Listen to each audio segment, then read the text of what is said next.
Have you ever wondered why gold bracelets can look almost identical, but one costs $3,000 and one costs $30,000? Or why some people swear by 18 karat gold where others only buy 9 karat? Today we're going deep into fine jewelry gold. What all the different carats actually mean, why white gold costs more, which luxury houses use which compositions, how they wear over time, whether solid gold tarnishes, and by the end of this video, you'll know exactly what to choose for your budget and lifestyle. If luxury jewelry education is your thing and you love seeing pieces tried on in real life, subscribe. It's completely free and it really helps me make more videos like this. Section 1. Most gold isn't actually pure gold. The biggest misconception. First thing that surprised me when I got into fine jewelry. Most gold jewelry isn't actually pure gold. When people say 9 karat, 10 karat, 14 karat, 18 karat, 24 karat, they're actually talking about how much actual gold is inside the piece. Gold is incredibly soft, like bend it with pressure soft. So jewelers mix gold with other metals called alloys to make it stronger. 24 karat is 99.9% pure gold, 18 karat is 75%, 14 karat is 58.5%, 10 karat is 41.7% gold, and 9 karat is 37.5% real gold. And more gold generally means a richer color, a higher value, and softer wear. Less gold usually means harder wearing, more affordable, and sometimes slightly lower maintenance. Section 2. 24 karat gold, the highest gold content. Let's start at the top. 24 karat gold is essentially pure gold. This is the richest yellow gold color you'll ever see. It has this deep buttery look, almost like it glows. Think gold bullion. But here's the catch. It scratches incredibly easy. That's why most luxury houses don't make everyday bracelets and rings in 24 karat gold. Cartier, Bvlgari, Van Cleef and Arpels all use 18 karat instead. Because if you're spending luxury money, people expect durability. Tell me in the comments, would you rather maximum gold content or maximum durability? Section 3. 18 karat gold. Gold, the luxury standard. If you watched my channel for a while, this is where most of my collection sits. 18 karat is 75% pure gold. This is considered the luxury fine jewelry standard. Examples of this are all the high-end and well-known luxury jewelry brands. Cartier, Bvlgari, Van Cleef & Arpels, Tiffany & Co., Chimay, etc. Luxury houses choose 18 karat because it gives that balance between premium feel, beautiful rich color, and enough durability for everyday wear. And honestly, once you start comparing side by side, 18 karat yellow gold often has a richer, more warm sort of color. The wear aspect. 18 karat gold does develop micro scratches, but it doesn't tarnish like plated jewelry, and it can be polished back to its original shine at any time. My personal opinion, if you love investment luxury pieces and plan to keep them forever, 18 karat is the sweet spot. Here, I want to show you an example of the gold color difference between 18 karat in my Van Cleef & Arpels bracelets and then 14 karat here and here. See how the Van Cleef & Arpels is more of a rich buttery gold, and then the 14 karat from Missouri and baby gold is more of a light yellow. Can you see that difference there? And then when we take a look at my Cartier bracelet, my original size love bracelet is in yellow gold. See how it's much more of a rich, shiny gold color than the light gold 14 carats. You see the difference? I think there's a huge difference. just explains to you how this has a lot more gold content than the 14 karat, which is why it's giving you a lighter color. And then the next thing I want to show you is the difference between my 18 karat rose gold and my 14 karat rose gold pieces. So this is the serpentine ring from Bvlgari. You can see it's more of a very subtle pink. My Cartier pink gold Just on Clue ring is a very similar color, pink gold. And then this is probably my oldest piece, my Slim Love ring, also in the pink gold. But you can see how Cartier pink gold does turn a little bit more yellow over time. You see the difference? So my love ring I've had for a really long time, and my Just on Clue is a newer purchase. See the difference, how the love is definitely slightly more yellow. But side by side, they're all pretty similar. And then when we look at 14 karat pink gold, it is way more pinker. And this is because there is a higher concentration of copper in 14 karat rose gold than there is in 18 karat. See the difference? The ring on the right is a lot more pink.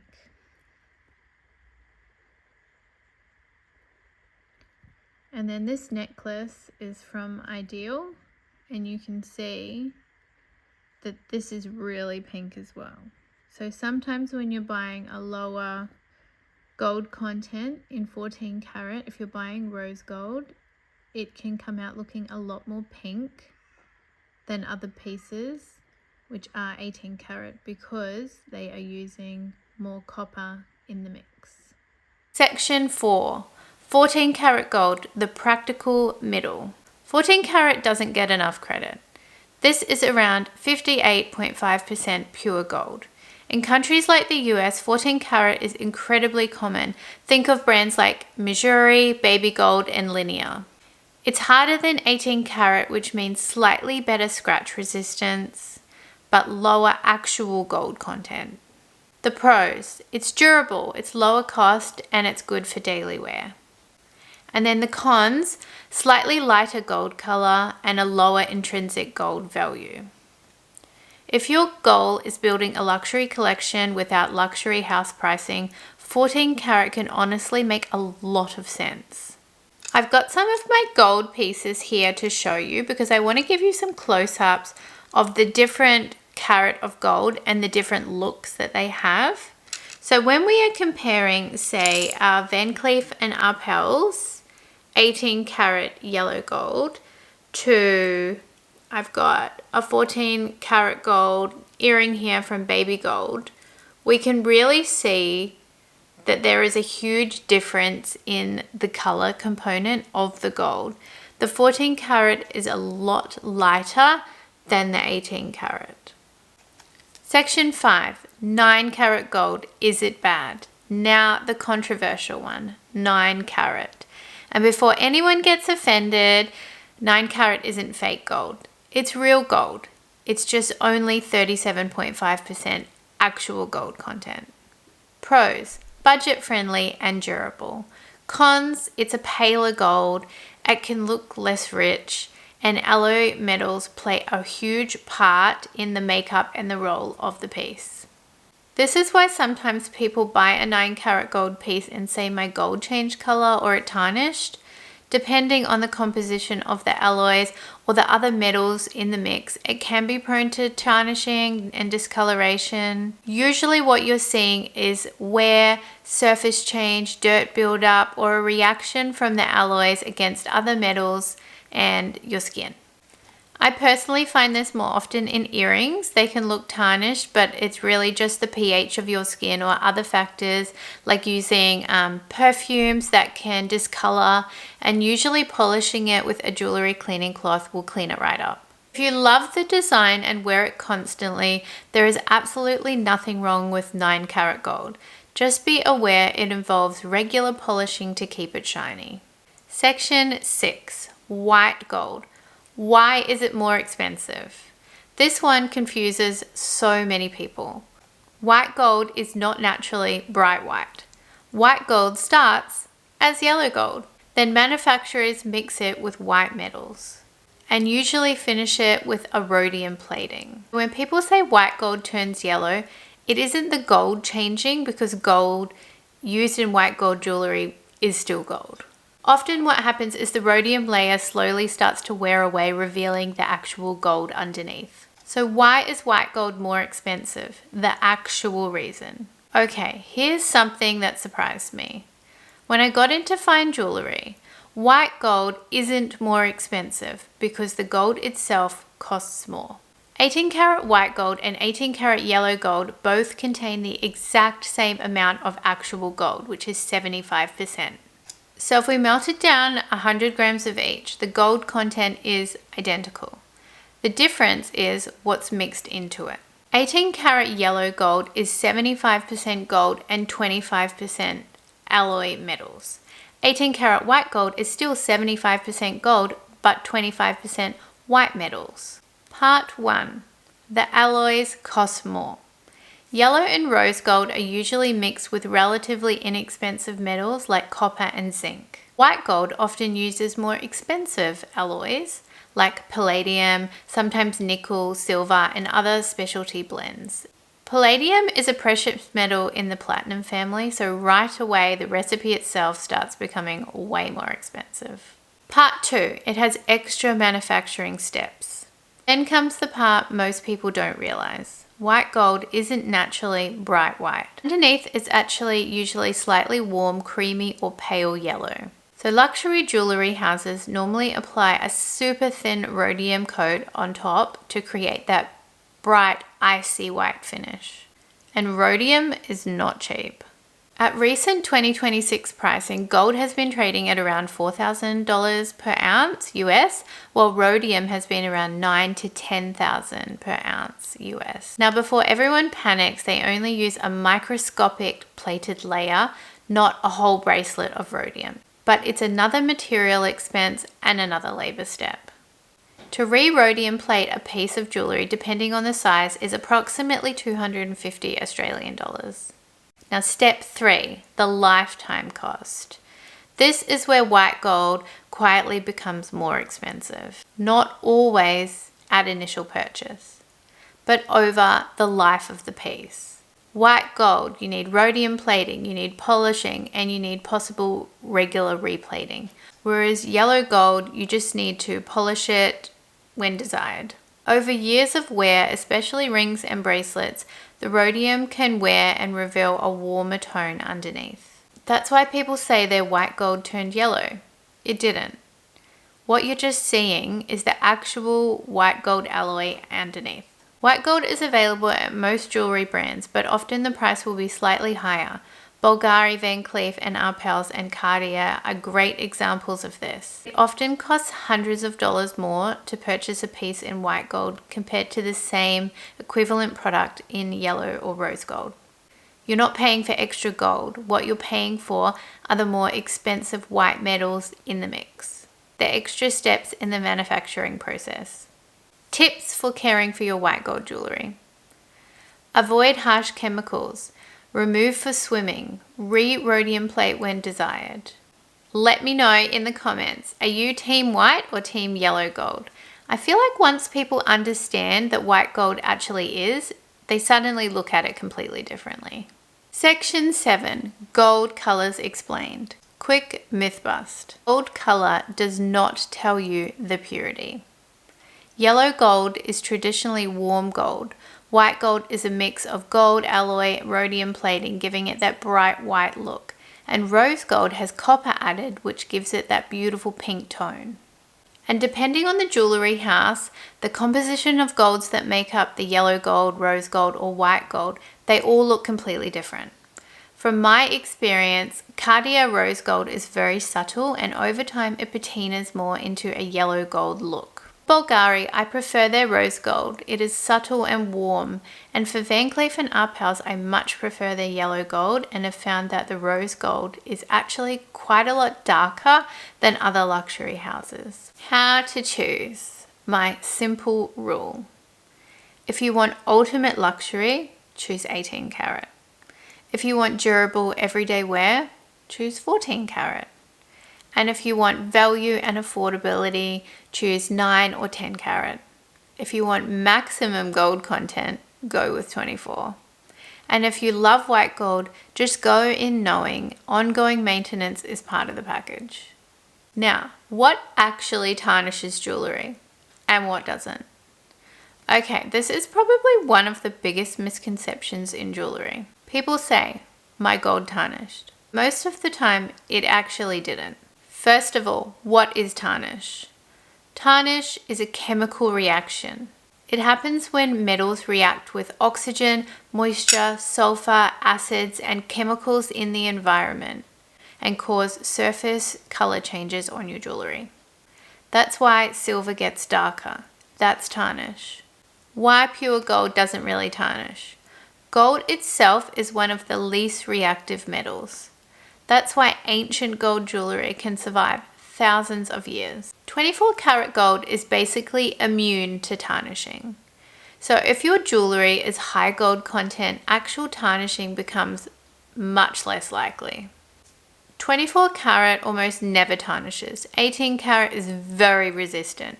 14 karat is a little bit less resistant and 9 karat is more susceptible to tarnishing. Why lower carat gold can change over time. This is where people get confused. Gold jewelry isn't 100% gold. Remember, 18 karat is 75%, 9 karat is only 37.5% gold. The rest is other metals, and those alloys can react. Nickel can react with skin chemistry, so the lower the gold content, the more opportunity there is for other metals to show changes over time. What actually causes jewelry to tarnish or look dull? Sweat. Yes, sweat is slightly acidic. If you wear jewelry during workouts, hot weather, constantly against your skin, residue does build up. Luxury girls don't hate me for this one. Perfume and jewelry are not best friends. Alcohol and fragrance compounds can leave build-up and affect the shine of your jewelry. General rule, put your jewelry on last. Sunscreen. This one catches people out. Sunscreen, fake tan, and lotions are huge causes of dull-looking jewelry. Pools and hot tubs. Chlorine is brutal. Not because your bracelet will dissolve, but because repeated exposure can weaken alloys and damage the finish. Cleaning products. Bleach, bathroom sprays, kitchen cleaners. These are probably the worst offenders. Humidity and storage. Jewelry sits dirty in humid air, oils and residue will build up on it. Good storage tips. Store in a dry place in separate pouches. Clean your jewelry before you store it and remove any dirt and oil. Now, white gold doesn't actually tarnish, but white gold deserves its own category. Usually when people say their white gold is tarnished, what they're actually seeing is rhodium wear. The white coating slowly wears and the warmer white gold tone underneath starts to show through. That's not damage. That is normal. How to keep fine jewelry looking like new. Realistic rules to keep your jewelry looking at its best. Last thing on, first thing off. Remove before swimming and showering. Clean with warm water, mild soap, or a specific jewelry cleaning cloths or lotions. And use a soft toothbrush only. Store separately in pouches if possible. Don't panic over micro scratches. And honestly, some wear isn't damage. Fine jewelry is meant to be worn. A Cartier Love that's perfectly polished forever probably isn't getting much love. So tell me in the comments, are you team wear your jewelry every single day or team keep it looking brand new?